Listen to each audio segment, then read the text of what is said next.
আসসালামু আলাইকুম গাইস। আজকে আমি আপনাদের জন্য বনফুলা চশমা নিয়ে এসেছি। প্রথমে কি পরিমাণ মতো দুধ নেবেন, দেন আমি কিছু কিশমিশ আর বাদাম কুচি নিয়েছি। তারপরে দুধগুলো চুলার আঁচে বসিয়ে তেজপাতা, এলাচি, দারচিনি দিয়ে দিবেন। তারপরে স্বাদ মতো লবণ দেবেন। তারপর চিনি দিবেন স্বাদ মতন। আমি আমারটা দেখাতে পারিনি, ভিডিওটা কেটে গেছে।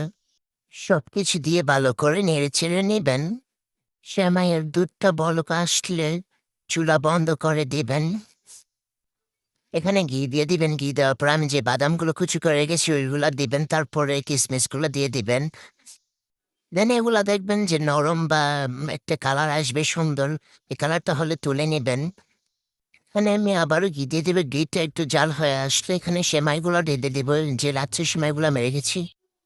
রাত্রের সেমাইগুলো আমি কড়াই দিয়ে দেবো। দেওয়ার পরে আমি এখানে এগুলো নেড়ে ছেড়ে নেবো। নেড়ে ছেড়ে নেওয়ার পর গুঁড়া দুধ অ্যাড করব। তারপর একটু ভালো করে নেড়ে ছেড়ে নিব। এই কিশমিশগুলো আমি বেজে রেখেছিলাম, সেখান থেকে কিছুটা কিশমিশ বাদাম আমি এখানে দিয়ে দিব, নারকেল দিব। তারপর আবার নেড়ে ছেড়ে নেব। তারপর এখানে আমি চিনি কম হয়েছে তাই এখানে একটু চিনি দিব।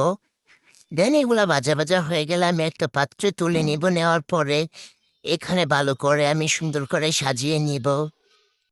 আমি যে দুধটা আগে জাল দিয়ে রেখেছিলাম ওটা একটু হালকা কুসুম গরম আছে, তো আমি এটার উপরে ঢেলে দিব। সেমাইয়ের উপরে সবগুলা দুধ দিয়ে দিব।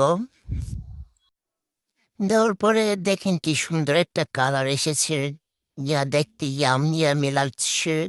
দেন আমি যে বাদামগুলো রেখেছি, কিশমিশগুলো রেখেছি, এখান থেকে এগুলো আমি দিয়ে দিব। দেখেন কি ইয়ামি লাগছে। ভালো লাগলে আমার চ্যানেলটা সাবস্ক্রাইব করে দিবেন প্লিজ।